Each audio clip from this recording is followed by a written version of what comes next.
Hey, assistant coach, how are you guys doing? It is me, CaniSports, and welcome back to the Liverpool Career Mode. First of all, thank you guys so much for over 5,000 likes on yesterday's video. It was the start of the My Player series. If you guys have missed that one, check it out. But in the last episode of the Liverpool Career Mode, we have talked about this issue.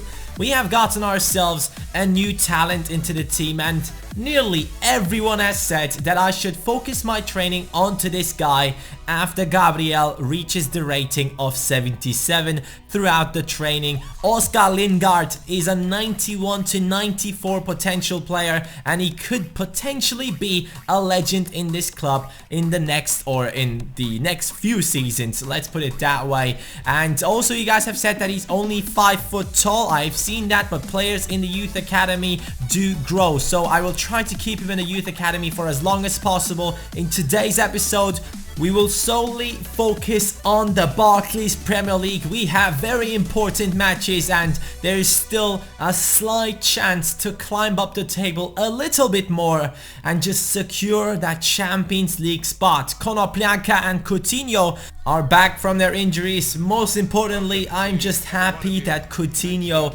is back, man. That guy has been injured for the whole season basically, and he is a very important part of the Liverpool team. So I'm looking forward to see what happens with Coutinho in the next season. Hopefully he will not get injured, because I surely do like the guy in real life. But right here you can see we do start off with an attack of ourselves against Swansea City. It is a cross that lands in front of Benteke, but his shot was not good enough. But I thought that was a foul. Like, straight after he took the shot, the defender took him down, not touching the ball at all, and that should have been a penalty in my opinion. And then Mignolet makes an incredible save, but sadly Skrtel will let this one through. He does deflect the ball, and it lands in the back of the net for Swansea City, and that is the worst possible start into this match, because we only have 4 points between us and the 5th place, and that is something we cannot accept. We cannot drop down to the 5th spot. And talking about dropping down, Liverpool has dropped Brendan Rodgers in real life, and that is the best news possible. I seriously wanted him to go out, but the only way I would be happy with this situation is if Jurgen Klopp comes over to Liverpool. I would love to see Jurgen Klopp at Liverpool, because I've been watching him in the Bundesliga for such a long time. I am living in Germany, if you guys don't know, and I do see Jurgen Klopp and how good of a manager he is. Talking about good, let's talk about what Moreno did there, because that was not good. We conceded the second goal, and that is also once again a deflection of one of our players, but that was an own goal. That was an own goal. I mean, come on, Moreno, what are you doing? I tried to control the ball, but he just basically decided to take it into his own net, and that is not acceptable. Coutinho came into the match and started straight away with the long shots. Konoplyanka also joined in, so 2 of our players are now back from injuries, and they are trying their best to get us back into this match. But Coutinho had 2 shots, one of them was on target, and sadly he just couldn't get that goal, and we have lost against Swansea. But back to the Liverpool real life situation, I love the fact that Klopp is the favorite to join Liverpool. If he joins, I will be the happiest man on earth for at least 1 or 2 days, and I will just see how it goes. I hope that he can take Liverpool to the next level again, because currently we are just not good enough, sitting in the middle of the table, and that is not a spot for a team like Liverpool. But you can see right here we are simulating the training once again. We have Gabriel and Oscar Lingard in the training. As soon as Gabriel is done, we will focus it on Oscar Lingard. But assistant coaches, I would really appreciate if you guys could smash over 2,000 likes for this video as well. That would be absolutely amazing. But you can see right here in the background that we are finding some new talents, and maybe one of them is the next Oscar Lingard. Who knows? A lot of them do have potential up to like 92 or 94, but after a couple of months that normally drops down, so hopefully it won't. And now our second game of today is starting, and I have to tell you guys, Bournemouth is a good team, but now that they have lost Callum Wilson, I really don't know how they will do in real life. But in FIFA 16, it should be a team that Liverpool gets 3 points against. Coutinho in the starting lineup, and he tried his luck with a free kick, and we need a victory in this match, let me tell you that, because after that loss against Swansea City, I wasn't happy, the fans were not happy, so everyone was kind of upset that towards the end of this season, we allowed our opponent to get 3 points against us, because at this point, I just need to win every single match. And as you can see, Bournemouth were not giving up without putting up a fight. And there's another chance coming in. Divock Origi tried his luck with a header, and we have gotten a corner kick from that. Now it is Coutinho with a great pass over to Jordan Ibe. He does still get to it. He's now looking into the middle, cross it in. Lallana with the shot. That was the perfect cross from Jordan Ibe, but the shot from Lallana was just not powerful enough, and the goalkeeper gets his hands to it. Now I decided to make some changes. This was not working out. Sturridge, Gabriel and Benteke joining in. These were the 3 players that I trusted could score in this match, and we are now in the 63rd minute as I made those changes. You can see a throw in for Bournemouth. Gradel on the ball, loses it in the middle. Sturridge is making a run. This is his first touch. He gets past the first defender.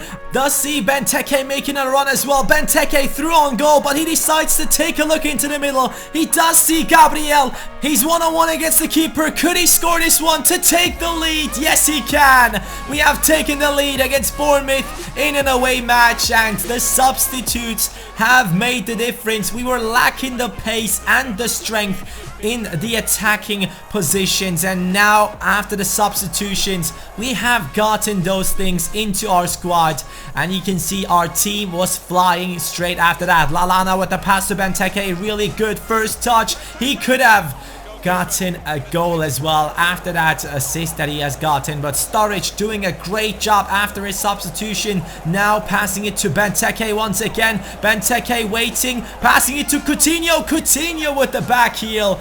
That could have been a great goal, but sadly the goalkeeper reacted pretty well and they got it away. But that's 3 points, 3 very important points for Liverpool after that loss against Swansea City, and this is the league table. We have 35 games played, 71 points. Manchester United is the team below us. They are on 64 points, and hopefully I'll be able to hold them off. They do have 1 game less than us, so they could technically catch up to us. So now you can take a look at this. The assists and goal list were not being led by any of the Liverpool players, and that is something that normally I always have in my team. And usually, you guys know me, I have one of my players at least at the top of the assists list or the top scoring list, but in this career mode it seems like everyone is scoring. The goals are being shared through the season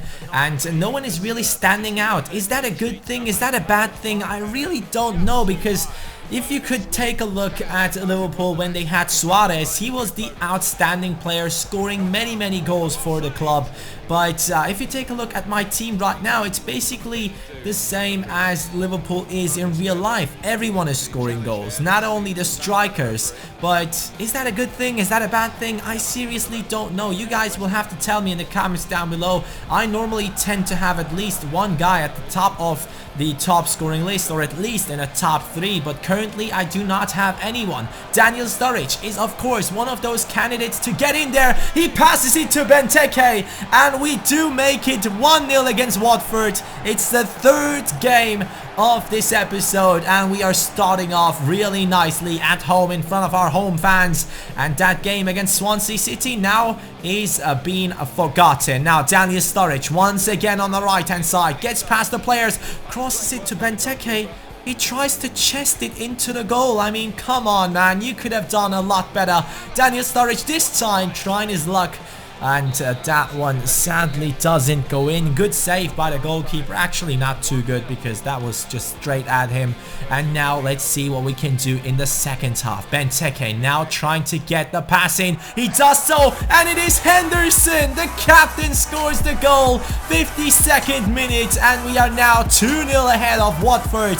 and that surely has to be 3 more points for Liverpool in the race for the Champions League spots. Benteke now with 1 goal and 1 assist, so good job by him. But I also have to say that Daniel Sturridge was playing a really good match. Now Klein lost the ball, really bad pass from him. Mignolet lets it drop right in front of him, and we do concede.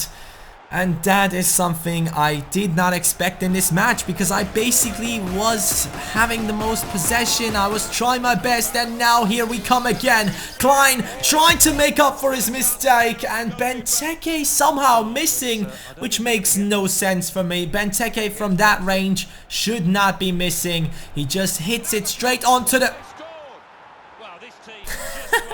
Okay, let's be completely honest. That is the goal of the season. I mean, Watford equalizing, and that goal was just out of this world. That shot, I mean, what the hell? How can you take a shot like that with your first touch?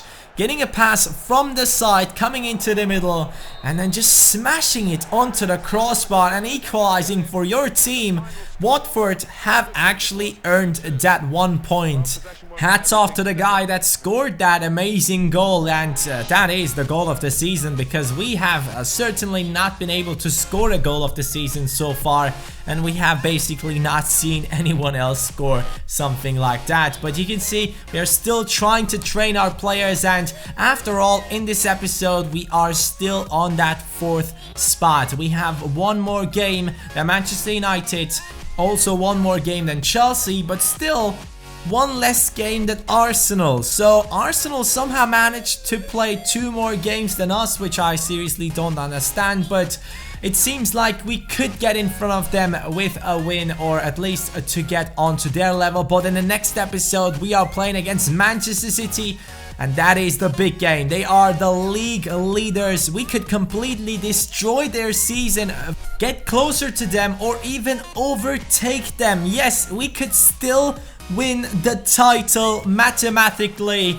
And I don't know, man, we have 3 titles up for grabs: the Europa League final, the FA Cup, and the BPL title. I certainly believe that we can get at least 1 of those. But let me know, assistant coaches, what do you think? Do you think that we can get all 3 titles? Do you think we can get 2 titles? Or do you think the same way as I do and believe that we will be only able to get 1 title? So let me know in the poll. I seriously enjoyed making this episode for you guys. Have a nice day, and we'll see each other tomorrow.